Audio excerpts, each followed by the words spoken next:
Hello, dear listener. Welcome to another episode of 10 Laws with East Forest podcast.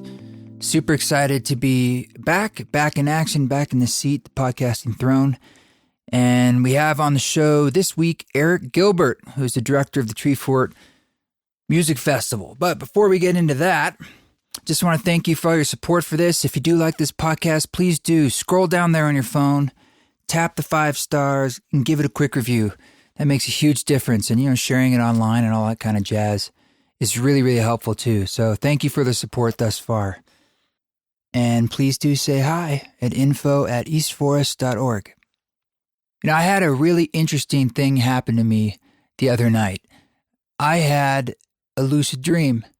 And we're talking like the first time in my life that it was fully lucid. I've had a few other times where it's sort of danced with lucidity. But this time, it was full on. And let me tell you how it happened. I've had a reoccurring dream that comes up where basically I'm in a play and I'm backstage and the play's like about to happen or already happening. And I don't know any of my lines and I'm looking for a script. And so it's sort of an anxiety dream. And in this dream, that was happening. And I think something about the familiarity of that experience shook me out of it. I remember I was talking to, it was actually the character, so to speak, was Brian, who's the bass player in Trevor Hall's band. He's not an actor, but for some reason he was in this play and I was talking to him and I was like, hey man, I'm really looking for a script. And he's like, yeah, I don't know. There's one around here. And I said to him, you know what? I think this is a dream. But this is the crazy part. I remember feeling in the dream that I was like, that's impossible because this is so real, meaning like it's reality. This is reality. And I remember what it looked like. It was like actually hyper real. It had hyper colors and everything was a little bit high definition. But I remember saying to him, like, it feels like a dream. Something makes me feel like it is, but that's sort of impossible. And so I went on with the dream and eventually it came back, that same situation where I was asking for, looking for the script frantically. And I said again, I was like, no, I really think this is a dream. And something about that repetition, it shook me into lucidity where I just sort of like accepted that reality, that this reality that I was in the dream was not real, or at least that it was malleable. And so the way I started playing with that, I was like, well, I said, wow, if I am in a lucid dream and I can accept that, and this is just happening right now, I should be able to do whatever I want. So I tried to like change my environments. And of course, the first thing I thought of was I want to be with Bob Marley on the moon, play music. It didn't happen. I think my powers of lucid dreaming manifestation I was like a newborn lucid dreamer. So that I guess couldn't change the entire environment. And eventually I realized, well, I can do things in this environment. I'm no longer at the mercy of the dream. I'm no longer a victim of the reality unfolding in front of me. So what do I want to do? So I just started doing all sorts of things. Like I saw everyone around me as more like characters in a movie than obviously the accepted reality of someone I'm interacting with. And so I decided I'd try to fly. And at first I didn't really know what to do, but then I sort of just like put my mind behind it and boom, I shot up. I was in this big gymnasium and I shot up towards the sky and I was like cruising around and what blows my mind about all of this is just how I keep saying how real it was, meaning like how much it was just another reality, okay? And the thing that strikes me is that this happens to us every single night. We just don't really remember many of the details, or really maybe sometimes we don't even remember the dreams, they fade away or we don't remember them. But in that dream, when you're in it, it's as real as this, if not realer. And I recognize the argument that our brain, could be creating this sort of structure for ourselves. But the bottom line that I'm trying to get across is that it's an accepted reality that's not one that's just like a really good show or a really good movie. It's the real thing. And in that dream, I thought I was lucid at first, and I had to convince myself that even though things felt so real, it was still a dream. And then just made me think about my waking reality, if that's what we want to call it. And what would it take for me to convince myself in this waking reality that perhaps this is a dream too? or another kind of dream. And I ran into Matt Cochran, who I believe is episode 2 or 3, Raven Dream Tracking. And he's all about this stuff. And I ran up to him. I was at the farmer's market. And I said, Matt, I had a complete lucid dream last night. And this is how it all went down. I told him the whole story I just recounted to you. And he was saying sort of that point. He's like, well, what does that make you think about, this quote unquote reality that you're in now? And how can you play with that? And anyway, it's really gotten me thinking. And for those who want to get into lucid dreaming, I can't say I had any particular technique at this. There are techniques if you're interested, things like pinching yourself or closing your nostrils and trying to breathe. And in a dream, the pinching wouldn't hurt. In a dream, you would be able to breathe through your nose. You can do things like look at a book or a digital clock, because normally in dreams you can't really read those. They don't quite make sense. They're gobbledygooky. You can continually ask yourself, am I dreaming? Am I dreaming in your waking life? And these are practices then when you get into your dream world, you'll do it too, because it's part of your habitual phrasing that you say to yourself. And like it did for me, it might shake you out of a dream. So, and there's supplements. There's things like galantamine. I've played with that. I ordered some of that, and it's quite interesting. I could talk about that another time. I believe it's fully legal. So get on that old internet and see what you think. I will be in Santa Cruz on May 27th, doing one of my East Forest ceremony events. Also doing one June 9th in Fort Worth. The one in Santa Cruz is at 1440 Multiversity. I'll actually be there for the whole weekend doing part of their Discovery Weekend doing music. But on the 27th, this ceremony event is something I've been working really hard on the past couple weeks, developing this live set that merges concert and ritual. So it's just been really beautiful practicing for this, shedding it out and realizing that it's really combining all the elements of East Forest from the very beginning in underground sound healing ceremonies, combining all the elements of concert and stage performance, participatory stuff, ritual, sound healing, and the theatrics of performance and just having a good time. And it's all coming together. And I haven't really done one yet, but the first one will be on May 27th. And I just want to say I'm really excited about it. So if you can make it or you want to send some folks, I think it's pretty unique and special. So East Forest Ceremony is coming out there to you. I'll also be doing a concert, straight concert on July 18th in New York City.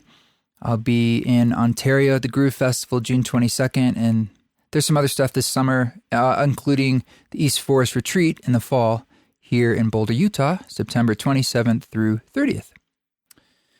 So Eric Gilbert is the festival director of the Treefort Music Fest. He's also the co-founder, which is, if you've been, it's amazing. It's just an amazing feat of what they've pulled off because, starting festivals is no small feat. I think it's in its 7th or 8th year. But it's truly, I've spoken about this before, but it's one of the best curated festivals out there and one that's really just enjoyable to go to. It's enjoyable to attend, which that says a lot because a lot of festivals, I don't think they're that enjoyable to attend. You have your highlights, but there are a lot of lowlights, whether it's the crowds or trying to get in, or even as a musician performing, it's just a shit show. So this is not one of those. And I've performed there 3 times, been totally blessed. Also done things like Yoga Fort there. They have all those sub-forts that have grown out of it, which is totally diversified what the festival is. And it happens every year in late March, usually like a week after South by Southwest. So we'll talk about that. He's also in a band called Finn Riggins, which is on Tender Loving Empire. He has a touring and booking company, promotion company called the Duck Club that works out of Boise, Idaho in the area. And he's all around just like a super cool guy, super chill, and he's got a lot of wisdom for musicians out there. And even for non-musicians, I think he's just got a Zen way about running stuff that's super complicated and a lot bigger than himself, and he does it with a lot of grace. So I was really honored to get him on the show. So this is Eric Gilbert on 10 Laws with East Forest. Enjoy.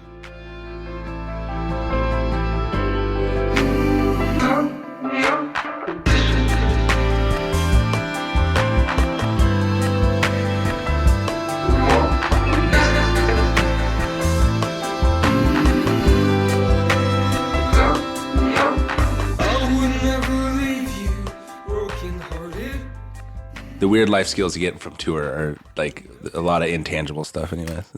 Yes. But what was it? What were you saying? Something about introspection being something that you learn? That there was listening to this scientist who was saying that introspection and or introverts and extroverts it's not as clear cut as that, and that basically like this sort of being a social bridge is a muscle that can be worked, and it's just a matter if you actually put the effort in, and like being on the road, you have to be that. And Lisa's very much an introvert too, and but she can handle social situations because she had to for so long. It's definitely a skill. So, yeah. Do you consider yourself an introvert? I think I grew up more one, but no, I'm less of one than like Lisa for sure. But yeah, I think I don't know. It's just weird. That's once again to that whole thing of it being like framed as clear cut as that.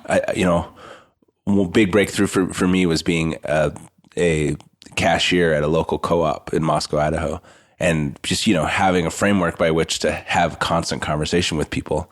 And that's kind of like when you're in a band, you're behind the merch table or wherever you are, you have that enough structure to where the conversation can be framed around that it helps someone, I was just talking to someone earlier today for the podcast, this guy named KMO. He's out in Vermont, and his son is 17, and he was saying that his son spends pretty much all of his time online, his free time. He's kind of a coding kind of kid, and that he has zero ability to like know how to go up to someone and have a conversation, and especially like a cashier or something like that. Yeah. Are you familiar with attachment styles? You ever heard of that stuff in like relationships? And like basically there's three major groups. There's secure, which would be considered, let's say, in the middle. And supposedly these aren't worse or better, but some are more problematic.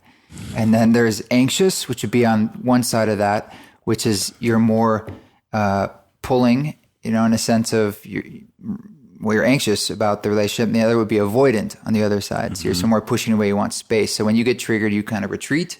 The other person they trigger, they kind of go forward. That might be lashing out or whatnot. So two people who are secure is obviously ideal.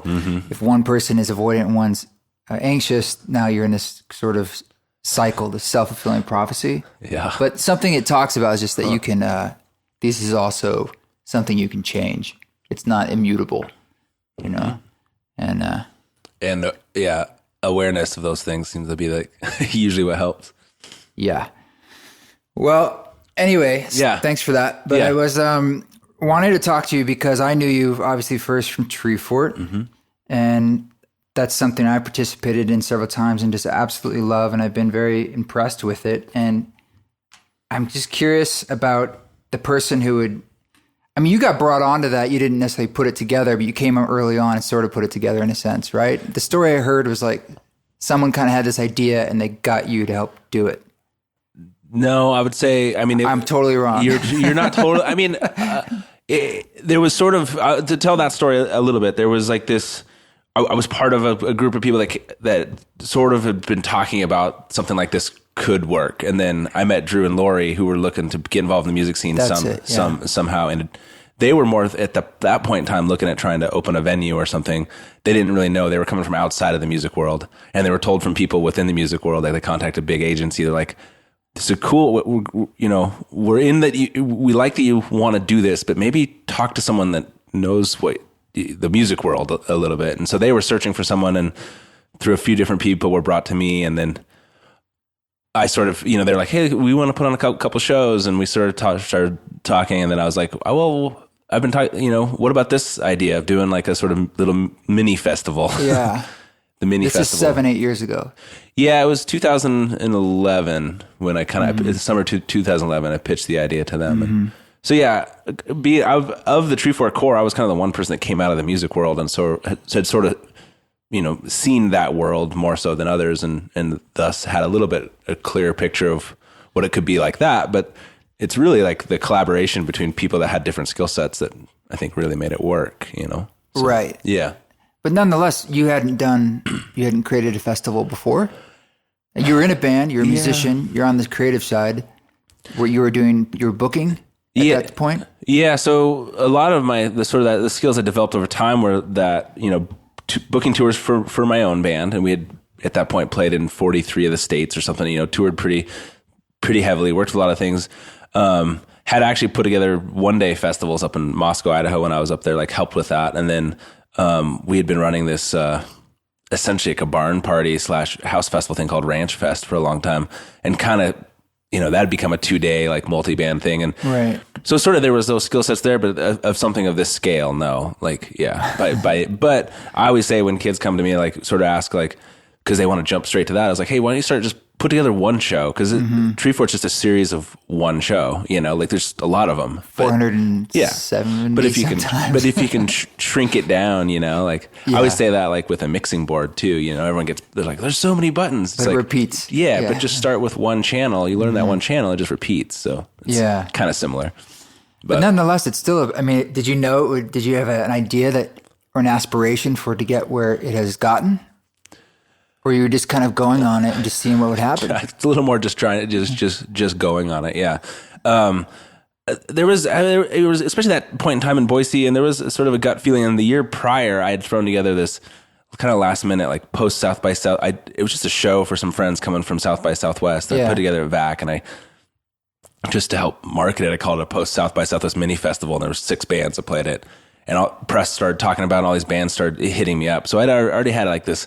There was definitely like a bubbling. I could tell that it had potential, but we didn't really know. It was hard to gauge even that first year. I mean, people were excited about it, but are people going to really show up? And we still remember their very first set, the first show at Neurolux on Thursday at like 5 p.m. that first year, and it was actually my own band that was playing it, because I figured someone had to be thrown to the sharks. And when the Neurolux suddenly filled up, I think that was the first glimpse of like, whoa, people are going to come. And then that's cool. To what it's become now. No, a lot of us, our approach has been very like, open-minded and, reactionary to it. And I think that's the general core of the philosophy of, for me, it feels like, once again, being in the music world, and you're kind of throwing yourself out there to fate to a degree, but you have to, right? Yeah, because you can't control really much at all. So you just gotta do your best. So I think at that point, I'd already really accepted that I'm all about trying as hard as we can, but knowing that there's only a piece of that you can control. So it's still kind of a bold move just to put something like that together. But it sounds like you were largely doing it because you thought it would be fun. Or just something you want, or was there a lack of that here? And there was lack of that there. So there's also trying to fill a gap. Yeah. I also, often reference, and because I think it's really telling, like in 2010 with my band on tour, there was this, a reporter in Michigan on a phone interview with us asked us what it was like coming from a musically devoid state like Idaho. And I remember us being like, devoid. I was like, just because you're not aware of it doesn't mean it doesn't exist. Or music industry devoid. That's how they think of it. Yeah, and that's exactly how it was like. But it was a good point, and we were on a label out of Portland, and Tender Loving Empire. Yeah, right? Yeah. And most bands and artists to be noticed had to leave the state, and so there was a piece of it was there was two fronts. One was to better show the local music scene what it was capable of, and both for touring acts, like show them that Boise could be a good touring stop for them, knowing that they wanted it, and then flip side, like knowing there was talent here, but really like pushing them a little harder, but also putting them on a stage, like a national stage next to other national acts, and contextualizing them in a way that helped them take themselves more seriously, but also the outside world. I think you definitely have raised the bar for Boise itself, which is cool. Mm-hmm. I was in a high school, Celeste school, and I was just talking to some of her students who were into like music, and they built this little studio. And they played me some of their songs they've been recording, and they were like, "Yeah, we applied to Treefort this year," and they were like, "Yeah, we're really hoping that'll happen." And these guys are like 15, 16, and like so. Even for them, it's literally like having them raise the bar, and like it's a goal for them now. It's like throughout the year, a way for them to be like, instead of maybe, we're just gonna whatever. We're in Boise, so we're just gonna whatever. And it was kind of that before. It felt like an inherent like pessimism about being here, in that scene. And, it was an entrenched pessimism. But there was like some new, like Radio Boise just gone on the air. Youth Lagoon had just kind of broken nationally. So there was all these sudden like green shoots of like hope again. So that was a lot of like what we were looking to build off of. And so what are your duties these days? You work year round to create Treefort. Yeah. And what else are you up to? Because I think you also do booking, or is that a separate thing, sort of? It's essentially a separate thing. It's all related. Yeah. Does that bleed into your production work as like you do promotion here in town? Yeah. So, basically the core of that is it's the same. It's Megan, the Duck Club thing is Megan and Lori and I, and to some extent Drew, and then some other folks. And we're essentially the initial core of the festival. And after the first year of the festival, going into that year, I had a little boutique booking agency that I already had and had been throwing together shows to help out touring friends and just stuff. But it was sort of like, it obviously all kind of lives under one house. So we formed Duck Club for like year-round activity as a way to maintain relationship with both the local music scene, but also with all these people that now suddenly wanted to come and play in Boise. And so with Duck Club, we present shows in various venues throughout the year in Boise, and help a lot of different events with booking and advice and stuff like that. But then also with the booking agency, myself and a couple other local people that I'm helping kind of get their feet going with it, represent artists that do national, we book national tours for them. Most of the artists are from outside of the area, but yeah. And all of it kind of works together. Sometimes it all kind of crashes together. It's a little hard to manage it all, but but this time of year with Treefort, a lot of it is back end stuff, like being festival director. I kind of oversee all the staff to some degree and have to, just help make sure everyone's doing good and, trying to look for ways we can make things more like efficient. And so everyone's getting what they want out of it, and trying to make it as easy on everyone as possible. Because as grown, a lot of people that have been there from the beginning, like their responsibilities have gotten bigger, and almost everyone, including myself, that works with Treefort have other jobs, essentially other things that they do. So it has to balance with people's lives. So we've been last few years spent a lot of time thinking on that, and yeah, and it's a lot to keep juggling. I mean, are you naturally a calm person? Yeah, which helps. Yeah. So when you get into like high stress situations or a lot of moving parts, is it something like it's easy for you to not get overwhelmed in your mind? Like when you go to bed at night close to Treefort, is that easy? Or you're just sort of like... For the most part, but I'm human. Yeah. Sure. Yeah, there's definitely... luckily, I'm fairly... I have awareness of when that's not happening, I guess. So yeah, what do you do to stay grounded? I think that, so for me, like I got into playing music late in a lot of ways. I did piano lessons when I was young, but then in college I was an engineering student. I was late into it too. Yeah, I didn't start playing. I took piano lessons as a kid, didn't really like it, wasn't really good, and then I got into piano in college. Yeah, same. Cool.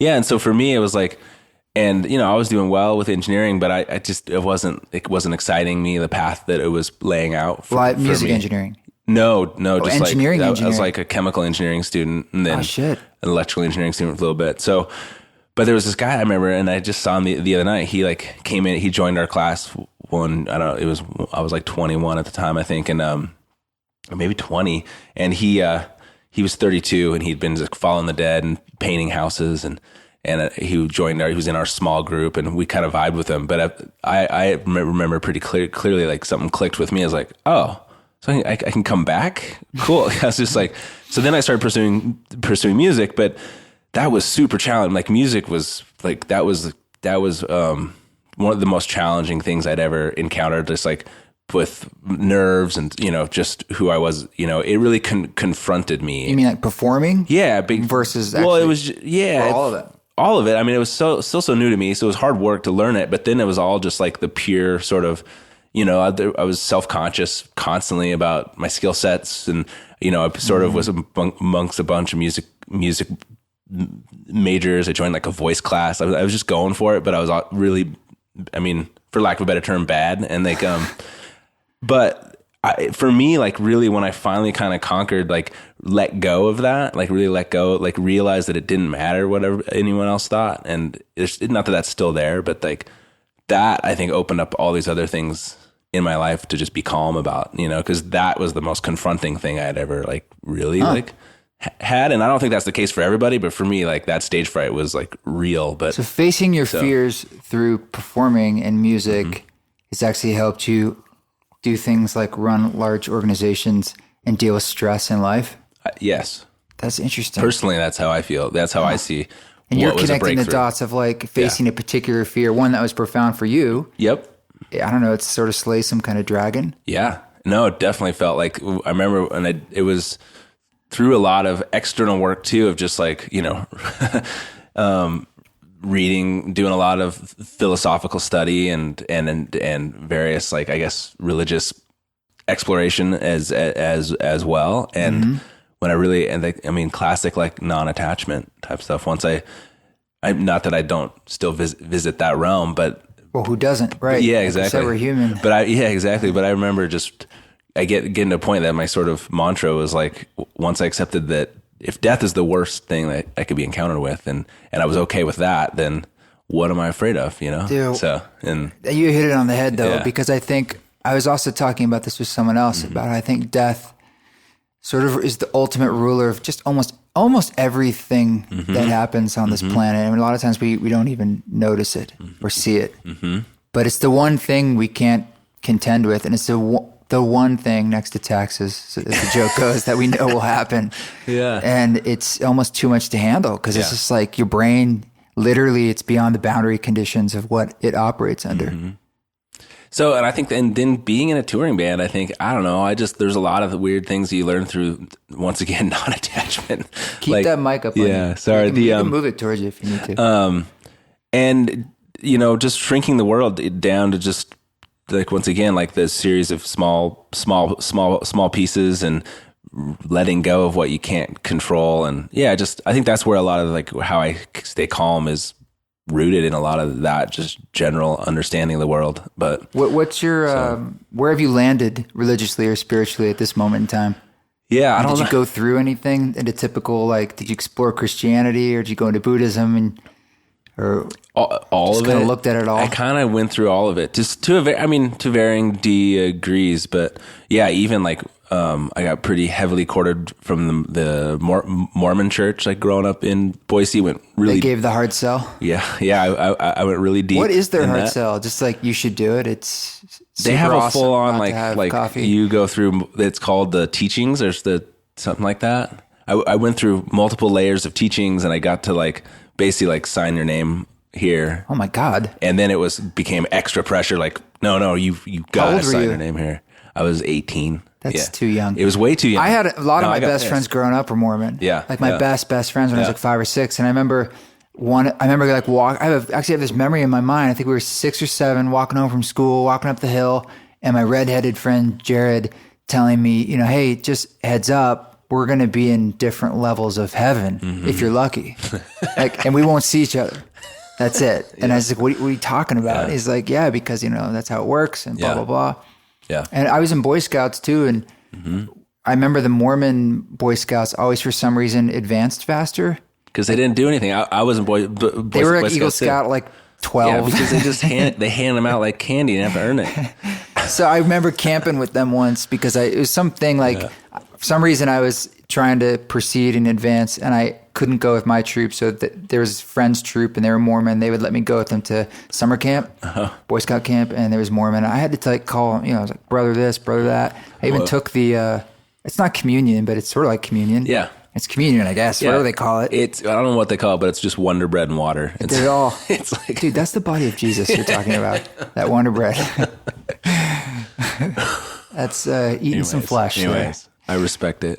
I guess where I've landed with all of it, because I kind of like exploring all of it, you realize they're all talking about the same thing. Yep. Yeah, you know, it's all the same lessons, even if it's not. And so for me, I mean, I don't know, there's probably a word for it, but for me, it's all the same lessons. Just get once again non-attachment to the details of it, but listen to the lessons, live it. It's true. It is true that It's like it's all been filtered down. Things like, for instance, with Christianity and the Bible and the Council of Nicaea, where they keep rewriting it and translating all these things. Like, look, man, it's just like going through all these different filters. I mean, you got to try to get to the source and just see the meaning behind it. It's all metaphor. It's all words representing feelings. Yeah. Like any psychedelic will tell you that. Yeah, exactly. Yeah.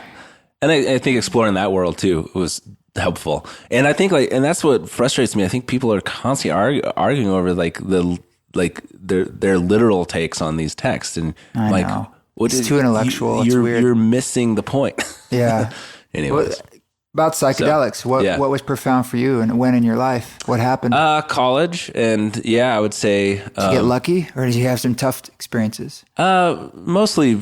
Those can be good too. I didn't have too many tough experiences. A couple of challenging ones, but they were profound, and only really with mushrooms, Yeah. But that was a place I visited fairly regularly for a while. Yeah. Is it something that's still useful in your life as a way to get perspective? Yeah, I would say so. I visit it a lot less often now. But yeah. Do you have a feeling in your mind like you should? Or it's more just it just kind of comes when it comes?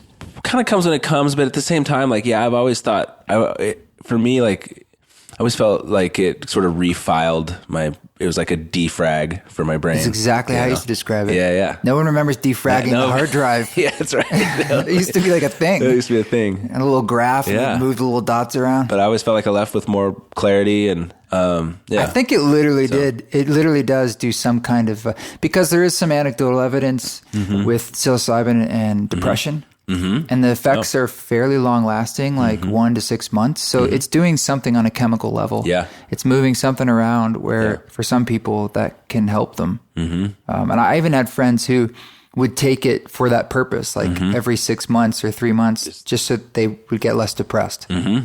Yeah. They'd have to go on a deep trip. I believe it, yeah. Let alone all the psychological stuff. Maybe I'm sure that has something to do with it too. Yeah. Huh. Yeah, and I haven't really studied it enough, but I do feel like I was stable enough that it didn't, and I managed it well. But it definitely seems like there's still risks if people don't manage it very well. Just take more. We'll see how that managing goes. Yeah, exactly. So you walk into it with that kind of hubris, and it's slaps you down. Yeah, exactly. That's cool, man. Yeah. And music in general, I have a feeling I know the answer to this, but why? Why? Mm-hmm. Why did you decide you want to do the festival, the band stuff? Mm-hmm. Most people do it for certain reasons, but you're still doing it. Right? Yeah. So you still dedicated your life to it. And I've done the same. And that's that in itself is a certain act of boldness, because we both know it sounds like you could have done other things that sound actually quite lucrative and interesting to you. Mm-hmm. So why not? Why do you stick with this thing? I mean, it felt, and it still does feel like just a calling. I mean, literally that just gravitated toward it. And I think similarly, we're talking about the fruition of the festival, I think once I got used to just sort of trusting a sort of that gut sort of calling, and and I used to say when we started the band too and started doing all that, what's the band's name? Finn Riggins. And we'd, sort of we'll do it until it's clear that we shouldn't anymore, and we were the classic band that we started touring before we had fans. There wasn't wasn't a I don't know how else to. I mean, I guess I've seen PPV people wait till they have fans to start tour, but for us we were just What year was that though? Was it pre-internet stuff? Early days? No, it was early. Yeah, it was MySpace days. It was MySpace and Friendster and MySpace and MapQuest. So we didn't really have a GPS yet. So 2007 was when we started touring a lot. So well, you guys have been kicking it. That's cool. I mean, I've honestly one of the reasons I started a solo project or solo bass project was because I had such a difficult experience in a band before with a drunk drummer, and it really and the whole thing can just fall apart. Yeah. And I ended up replacing him, but it just became this thing of are you going to do this as a band? Are you going to have hired guns? And they're very different approaches. And the one with the band is a real leap of faith. Yeah. It's more about interpersonal relationships almost than definitely as much as the music, if you want to keep going. Yeah, so I was playing in a bunch of bands up in Moscow, Idaho, and this drummer and I were kind of collaborating a bunch, and then we were living together with my wife and a couple other musicians. But it became clear that the three of us, my wife and essentially my best friend at the time, like we had that personal relationship thing that could commit to the leap of faith, and so that was kind of why it was a trio. That was why we didn't have a bass player. It was not because that was the best setup for the band. It was because we had the three willing I think people. I had a rule of like, I would never be in a band with a couple again, but it seems to work for you guys. It has its challenges. I always say that it didn't negatively impact our marriage, but at times our that part of the relationship negatively impacted the band dynamics. Right. Yeah, it's like, because as anyone who's hung out with a married couple for very long, it's what are you trying to say? So that's it's definitely a unique situation. It's always because it sort of feels like you're on a certain team in the band, but then that other group is obviously on their own team that has a lot deeper relationship beyond the band, and you can never, I don't know. Yeah. It's a fine line to walk. Yeah, definitely. So with the booking stuff, is that something that takes up a lot of your day-to-day time?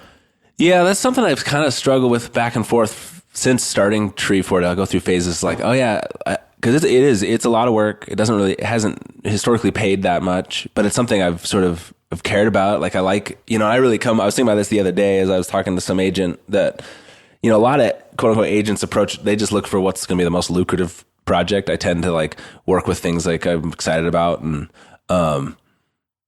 just wanted to help. For the most part, I started out mostly trying to help people that couldn't help themselves, which it's such a hard gig. Of all the parts of the machine of the music industry, I think being a booking agent would be maybe the hardest. Yeah, I feel like I'm starting to finally like figure out a good pattern for myself with it. And it's taken a long time, and especially because I would go in between, like it wasn't my primary focus all the time, which made it hard, because you're essentially like... Is it more, but you said it's more than one person. More than one. You have a team doing it, or is it just... No, basically I have two other people that are also trying to be agents. And but you're each working with individual acts. Different acts. Yeah, I see. Yeah. And I was basically just getting asked to do it a lot more than I could, take on. And so I started seeing if people wanted to, some of these other two would want to take folks on. And so trying to really mentor them. One of them has been doing it for a lot longer. And another one, this girl Mel, she's in a band herself and has been booking her own band and is good at it. It just takes a long time. The really hard part is it takes time to really get embedded in someone's team, like to really understand that world that you're working with, to do it right in my, So. Well, what do you... I know for a lot of acts, there's sort of a glass ceiling jump. I know from the booking agent point of view, let's just say it's 200 people in a room in an average city. I mean, that's sort of a nice metric for like, this will work or it won't, for most clubs too. Yeah. What advice do you have for people who are in the music world and they're trying to figure out how to like crack that code? But it's like, it's sort of a catch-22. If you don't have a booking agent, but it'd be helpful if you did, but you kind of need certain numbers to do it. For the most part, yeah.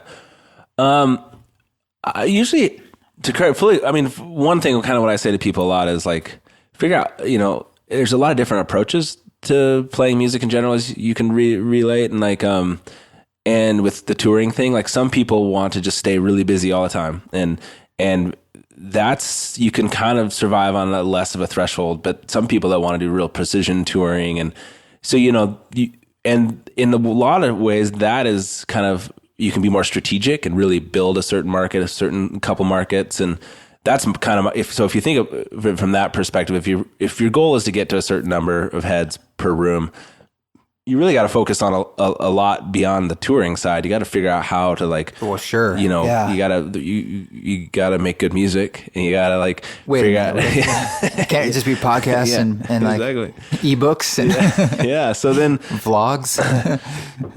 And then there's no silver bullets to it by any means, but I do think like if you can get a kind of good team around you, which seems like you've done pretty good about doing as of late.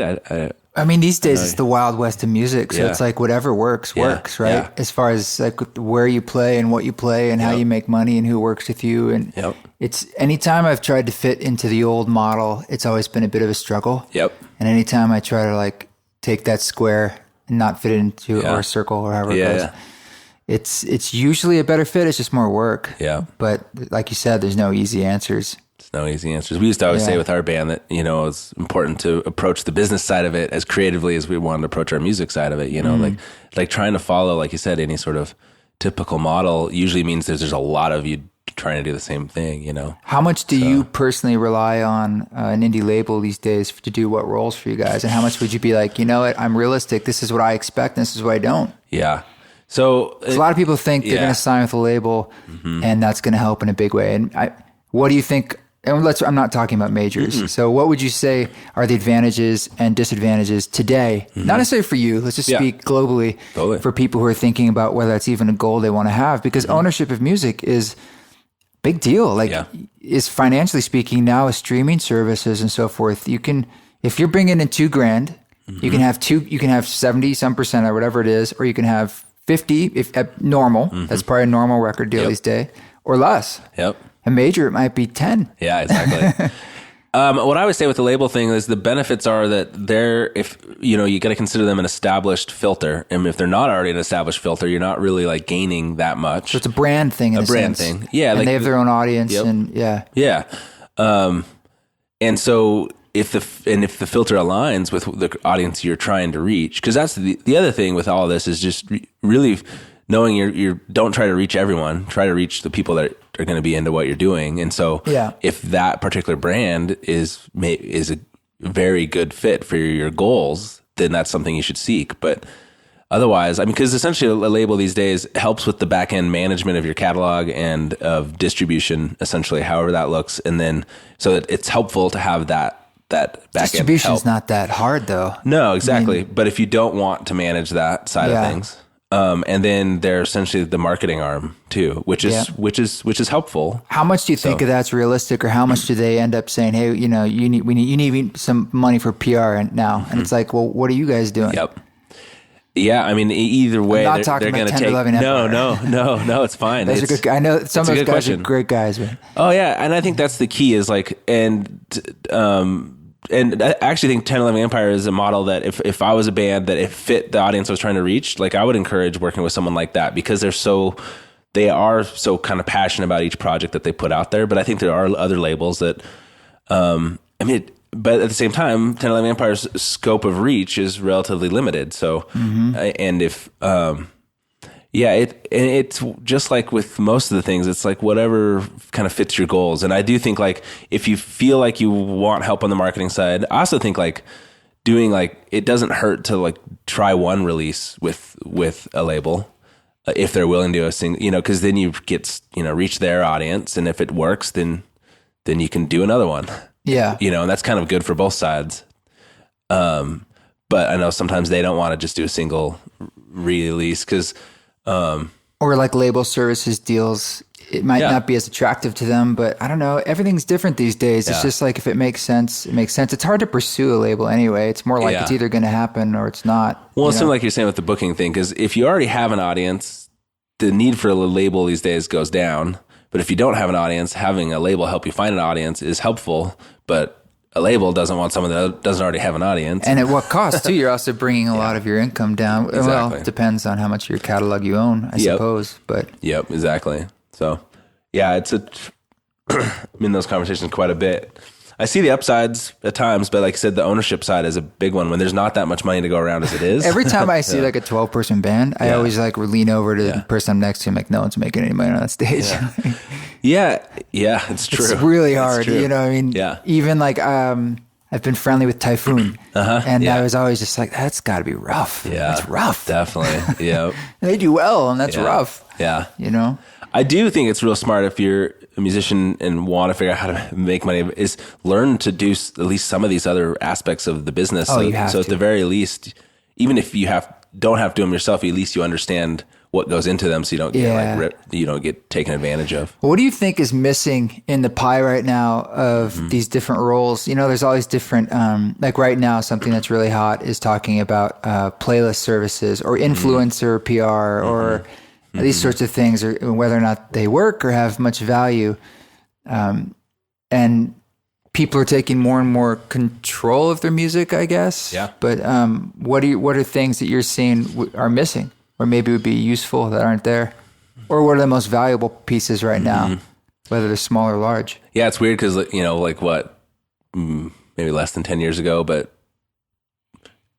7 or 8 years ago, like blogs were very valuable, but now getting blog presence, oh my God, its value has gone down quite a bit.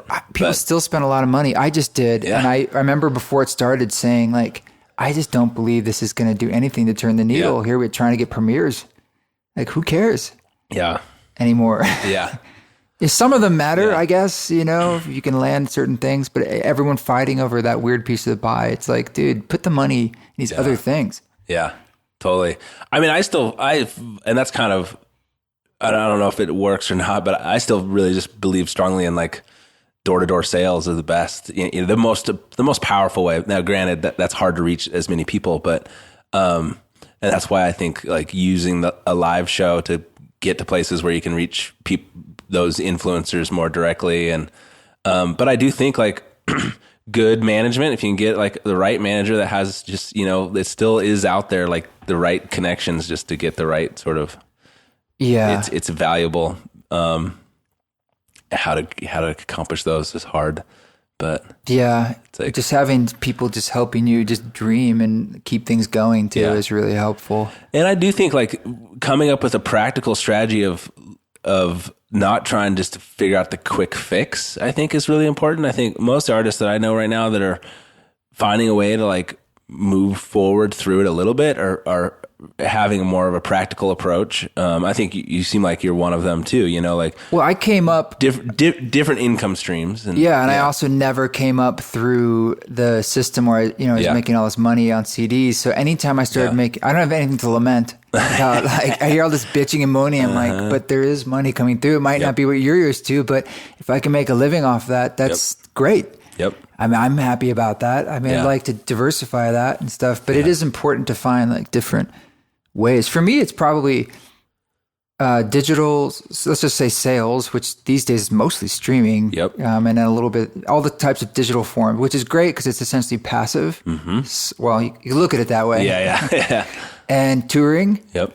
And then a little bit like licensing and other things like, you know, anything else you can come up with. But I'm always trying to find ways to, you don't want to like rely on any one thing. So if like for some reason, because things shift so fast that what you never want to do is compromise what the whole reason you're doing this, right? Exactly. And it's like, what if you had to like you'd liked, I think about the scenario a lot if McDonald's called and like, we want to use such and such song and I want to say no, you know, like I want to be able, or I want to be able to say like, it doesn't matter. It won't destroy me. Yeah. If I say no to that. Yeah. And I had it on a small level in the last election. I was working, it was Marmoset called me, the licensing guys. And they were like, listen, we're asking our artists because the Hillary Clinton campaign is asking for music. And so we just thought we should ask you first. And they're cool like that. And I was talking to my old friend Lewis, who was my manager at the time, and he pulled a tarot card, and it pulled the devil card. So I was like, he's like, man, I don't know, like, take it for what you want. And so I said, no, I'm going to pass on that. It wasn't like a deal. It's just more like, do you want to maybe do it? And I just thought about the worst case situation, you know, which maybe be a good case situation. Bad press is good press kind of thing, but yeah, it's that whole dilemma is. You know, it's interesting. It's changed a little bit, I feel like, over the last few years because it's become so normalized. But I've heard artists that I respect frame it nicely in the sense, too. It's like, well, if that money's going to go to somebody, it'd be better if it went to a good cause than... To me. Yeah. Well, you know, like...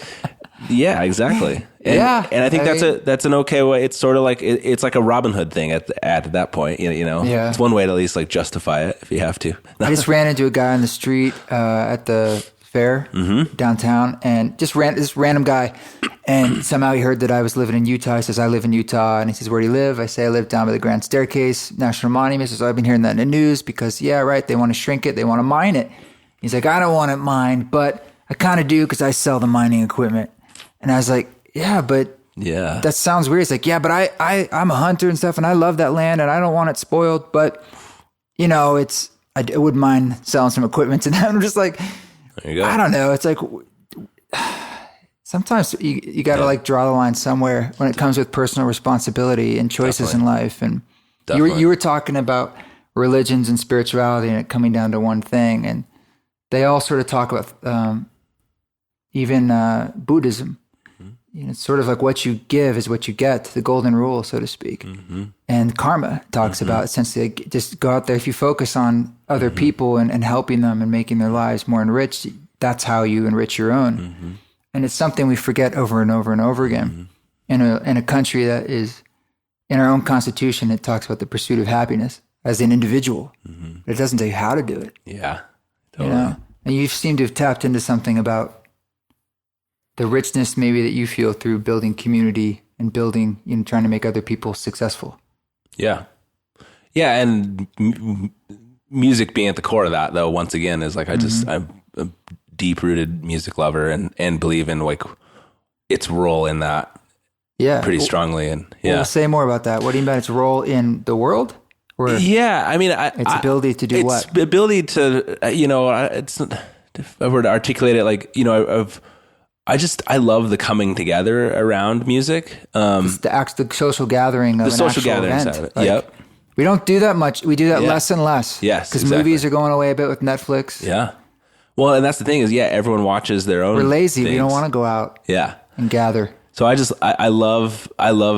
stand back quite a bit at shows and just enjoy the gathering side of it. I see you at every show that you promote, and you're like the biggest fan. I just saw you the other night. And I mean, and I love watching music. Like that's one thing is I am a fan of bands. I like, no offense, I like solo projects too, and that's its own thing. But some of it is just like you know, and I'm embedded in it enough. I'm totally with you. The interaction of people and music, and it's all happening in the moment. Yeah, I love that's the what people want to imperfection see. of it. Exactly. Like the danger in it. You know? That's the biggest challenge I've had with playing by myself, which I don't do all the time, but it's like people want to see something happening live in front of them, a moment in time, and that will be different every time as much as possible. Yeah. And that is a struggle because it's so easy these days to have tracks and this and that. But like the more, especially when you're a keyboard player, you're up there doing all the stuff and playing keys and looping. The average person, I mean, I've had people come up to me, I'll play a full live set, no tracks except like drum samples. And they'll be like, dude, you're a sweet DJ. Like, killed it. Killer DJ, man. I'm playing. I'm just like, whatever. Funny. I don't know what to do. You know, some people like tilt their keyboards. I'm like, come on, I just got to do your thing. Yeah. It's like when we saw Nils Fromm the other month in LA. Yeah. He had 12, I think, different keyboard things up there. Amazing. No vocals. Okay. Wow. And so all he's essentially doing is running around and playing different things. That's awesome. But there is a certain theatrics if you think about just moving from one thing to another. Like you were talking about having 2 or 3 keyboards, and there's a lot in that performance element of just like how do keyboard players like try to transcend a guitar player that can walk around and, you know, the constant struggle. Drummers that are doing all this, moving all over the place. And, exactly. You know? I love it. And through that, I love him, like, cause I guess also back to that question too, like that experience I had going through, like getting on a stage and getting through that process. Like I love encouraging others to do it, you know. That was in college for you? Yeah. It was in college. That's when you see it a late start. And so like, I love the process of young artists that are just like trying to figure out if they're worthy of the stage. I'm like, yes, you are here. Yeah. Which show do you want to play? Let's do it. You know, I just love that, like really helping push people to try, I guess. So, you know, like, well, I can understand that how you're talking about for you, like that process was actually quite transformative for you, how you deal with a lot of things in life. Yeah. I've never heard that before. Yeah. And I think that's really cool. I think it makes people, better humans for the most part playing music. I guess I've seen some bad examples of the other side, but that's another thing too. I don't know about you for yourself, but like that matters a lot to me, like the quality of humans that are involved in projects. And and I talked to a lot of people about this. I think everyone's kind of the same. It's really disappointing when like music that you love, you find out the people behind it aren't. They don't walk the walk. They don't walk the walk. They sort of sing the talk, or it's funny how much that changes things. And I'm sure you're someone. Well, for someone who interacts with a lot of people and has the keys to a lot of doors that maybe certain people would love to walk through, or you're working with a lot of people in a managerial situation, would you say that just on the most basic level, beyond just competence, just being a good person is probably going to go the longest? Yeah. Or consistency? What would it be, you think? Yeah, I think so. And being grounded and basic people skills help, but I think it's more like, I mean, in the end, the music has to be good. The music has to be interesting. That's the other thing. I don't think just like technical, like, yes, the emotional quality. Sort of what music is about, right? Yeah. And that's, I think a lot of people like, what do you mean? I can shred this guitar. I'm like, yeah, it just doesn't mean anything to me, you know? Like, I love that marriage of like skill and like being very emotive in some fashion with their like music and just interesting taste. That all those kind of things coming together matter a lot to me. But then, yeah, in the end, like also just being cool. And I'm someone that have a lot of forgiveness in my heart. Like people can learn. Like I really feel like it's nice when people like screw up and, you know, leave before the last band. Like I'm pretty into like general show etiquette type stuff, you know? It's like, like in young bands, especially, like I love to like them to understand that's not just me, that translates a lot, you know? What's some basic show etiquette for young bands? Don't leave before the show's over. Be a part of a community.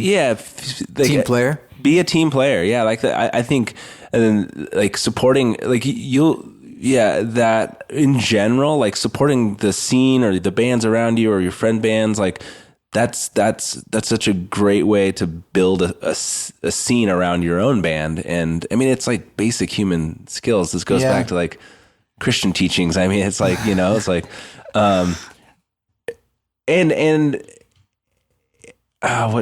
so basic show etiquette is, you're part of a show, and like your most important role in that show may not be you on stage, you know? And so I always say that with Treefort too. Like I think, especially with the local bands, their most important, or they're the biggest opportunity they have with Treefort is not their own set. It's the opportunity to go see all these other bands and to be.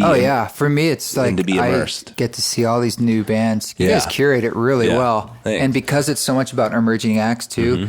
I see when I see stuff that I've just never heard of. Yeah, that's so good, and I become a fan. You know? I wouldn't be surprised if I end up like working with some of these people in the future. It's really cool. Well, and that goes to like a single show too. Like if you can make friends of this band from Seattle, like that's going to translate to help you, you know, and making friends with them means maybe listening to them. So, not just schmoozing. Yeah. Or just drinking beer in the lounge. Yeah. So, I could go on some more show etiquette stuff, but it's like, there's a kind of this unspoken set of rules, as you know, especially in the touring band scene. Like you learn it pretty quick. I heard a band tell me that they're late to sound check intentionally because cool bands are late.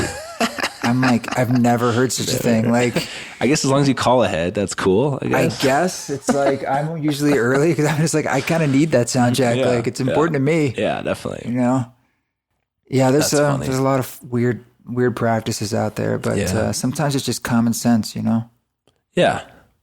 Yeah. And I said, especially coming out of the DIY world, it's like, and no one's here to serve you. We're all doing this together, like be involved, be an active player in the success of the show on many levels, you know,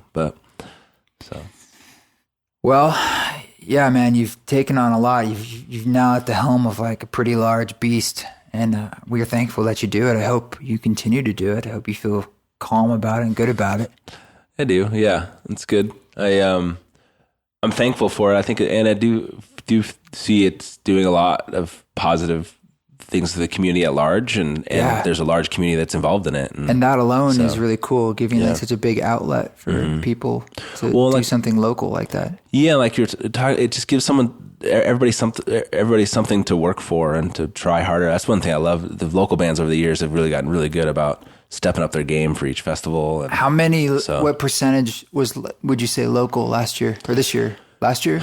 This year. So when we started it, we were trying to keep it 70-30 not local, which was different than most events in Boise in the past because everyone's so hyper local, and I get it. We care about the local scene. What's best for the local scene may not be all local bands on all the stages. In fact, I know it's definitely not the case. Well, like you said, for them to sort of like mixing with all these. It's an excuse to bring all these different artists from different places here too. Yeah, and I used to always say that Boise, especially being geographically isolated, I think had gotten very self-referential in the sense that everybody that was like the biggest hotshot band were just the biggest hotshot band relative to those around them, and there was no like global awareness. It's like, and those of us that were touring and out in the world were like, yeah, there's a lot more out there. It's a little different. It's a little different. Drive 30 minutes down the road and see how much anyone cares. So now I think it's about 60-40 though, non-local, because it was 460 bands, 40% local. Yeah, it was. Oh wow! It was 180 local bands. I didn't even know there were that many. Dude, there was like 300 local bands that applied. I know, and every year I'm like, they come out of the woodwork, and I think, and like you said, talking about those kids at One Stone, there are kids that are and adults that's now something that they're working. It's a goal. Yeah, they were working on it. Yeah. It's like anything. It's like, and that's the same thing that I think Radio Boise did for the scene is it suddenly provided a place that local music could be played. So, let's go record our music, and having a venue for it gave something for them to work for. And, so yeah, every year I'm blown away by all the, and also the way Treefort's expanded to all these other forts. And so now its influence can kind of grow as much as there's no limit to that in a sense. Yeah. And now you start incorporating all these other different circles of whatever, I don't know what to call it, genres forts kind of, and yoga forts and skate forts and film fort, comedy fort. Yeah, and I love just all the crossover that started to happen, because we all get stuck in our silos, and during at least that moment in time, there's a little bit more of people trying different things, and even if it's a different music genre, but then also like going to a poetry reading or going to a hack fort session or going to could be cool is like some cross-pollination. Like, for instance, I did this thing with Marmoset they did just for fun where they got some filmmakers and then they hired a musician. In this case, it was me. And they go make a film and then they didn't know, we both wouldn't know much. And then I would just see the film. I wouldn't get to talk to them. I have a week to write the music. Then we perform it live. So I don't know, there's maybe ways like musicians and how you could do things that are live events. Yeah. Or something with film for you make a film in a day, you write music in a day, and a bunch of us do this and then we all show it. Yeah. Or who knows, you could do it with comedy. Let's do it. Yeah. We could do some kind of live musical. Yeah. There's so many, and I do think there's more and more of that kind of thing happen. I feel like BCT, the local theater company, has been using more like live music, like originally composed stuff. And I am a huge fan of site-specific type pieces and work, and using that or using a particular gig as an inspiration that forces you to like create some kind of new work or do something in a new way. I just think as we were talking about what's cool for audiences, that's always cool. It's just cool to go to these things like this is only happening now and it's all reacting off the space that we're all in. Yeah. Yeah. No, I mean, I'm sure there's always good ideas, right? Yeah, and it's true though. I do think that's a good advice to young musicians in general. They get really stuck with just writing for this one type of show that they're used to playing all the time, and there's a lot to learn from essentially like a writing prompt that pulls you out of your limits zone. Are great for art. They are good. Yeah. I always think like you see these keyboards here because I've been just trying to like write on the road. I'm working on a project, and it's been hard to sit down at a computer, and it's just sort of like, because this is MIDI. It's like, okay, what sound do you want? Because I'm like, I don't know. There's too many. Like, I need to just like a piano and maybe some Rhodes and a mic and just kind of deal with it. And that's usually better. Yeah, man. Well, what are your personal links for your music, your band, Treefort, or what would you like to share? What would I like to share? Or nothing. Yeah, it's fine. Yeah, TreefortMusicFest.com is where you can learn more about Treefort.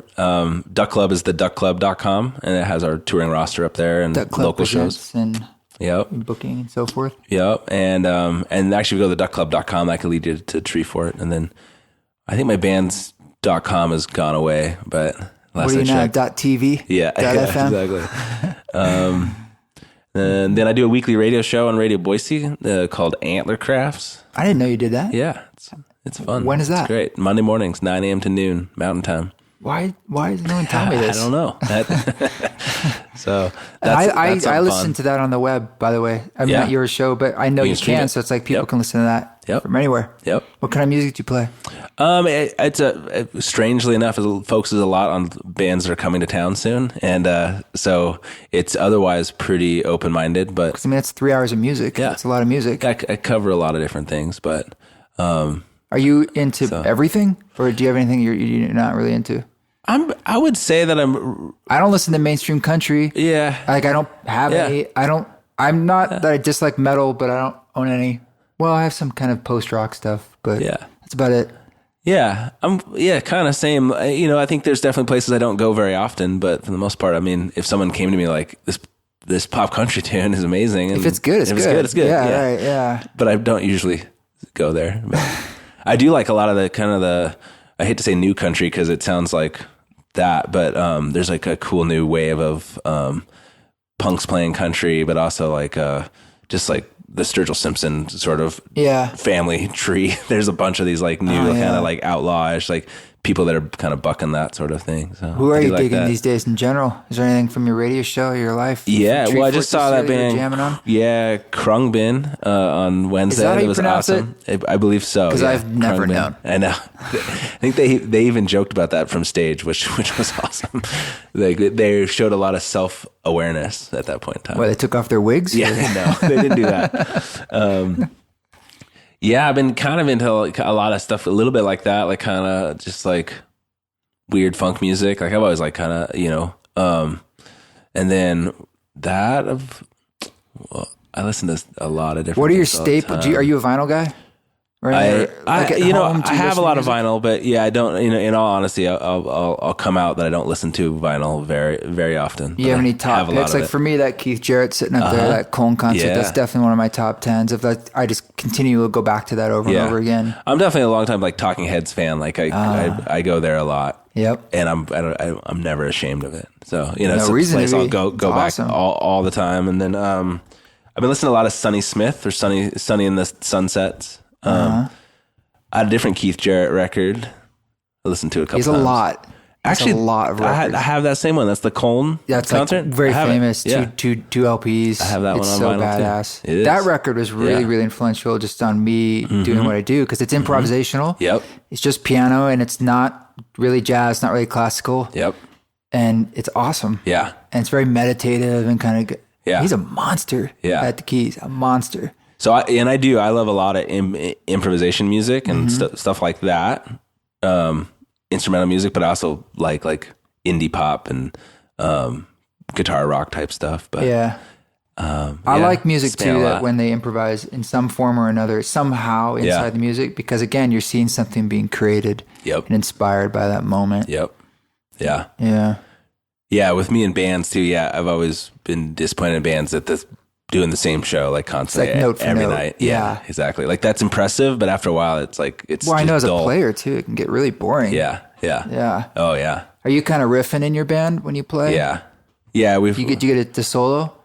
Yeah, we do a kind of we have a tight but loose approach to our music. So yeah, we do a lot of like tight but loose. I like that. Yeah, that's definitely how I go. Yeah, exactly. So yeah, it's soloing, but more so like.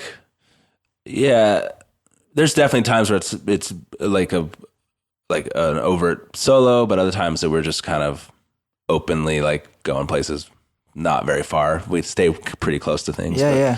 We like to just kind of, especially now with a bass player, it's been fun. We've been kind of opening things up. It changes everything. Different ways. Yeah. It's been cool. You added bass live, like bass guitar versus you playing bass. Correct. Yeah. That's a huge difference. Yeah.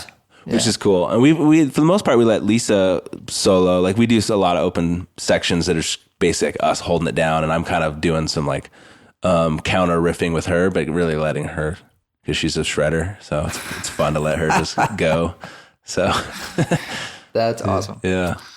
Well, man, I'm really grateful we could talk, and it's good to hang too. Yeah. And thanks again for Treefort. It was another great year. It's really impressive festival. I hope everyone gets a chance to go. Yeah, come out. Thanks. Yeah, that church was beautiful, wasn't it? Oh, yeah. It's made me pro Hazer. I just was talking, I was advancing a show at this place, and it's also like a non-traditional place. It's like, we need a Hazer. Yep. Like, this is only like a 45-seat place. We need a Hazer. I'm definitely pro Hazer, too. Just install one in my house. I wake up in the morning, it's all like hazed out. Ethereal. Yep. Cheers.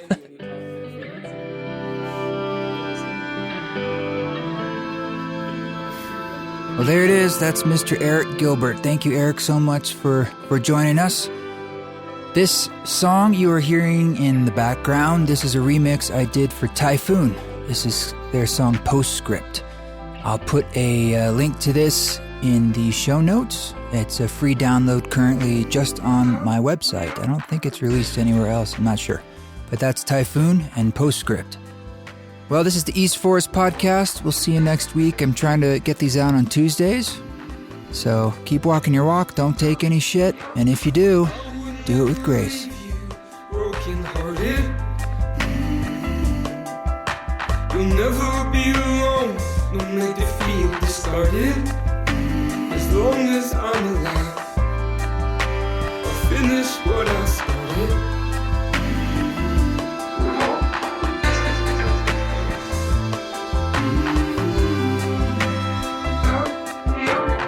Years will go on, your pretty face will grow strong and hardened. You'll own a small patch of land outside of the town, you grow a garden. And after I've departed, you will never know it. Your love was unconditional.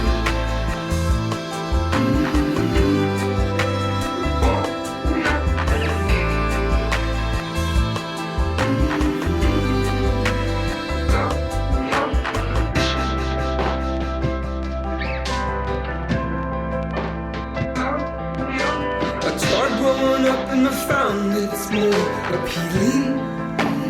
I start hurting myself until my hands out where you can see me. And I know that it is a good thing that you don't have to love me unconditionally.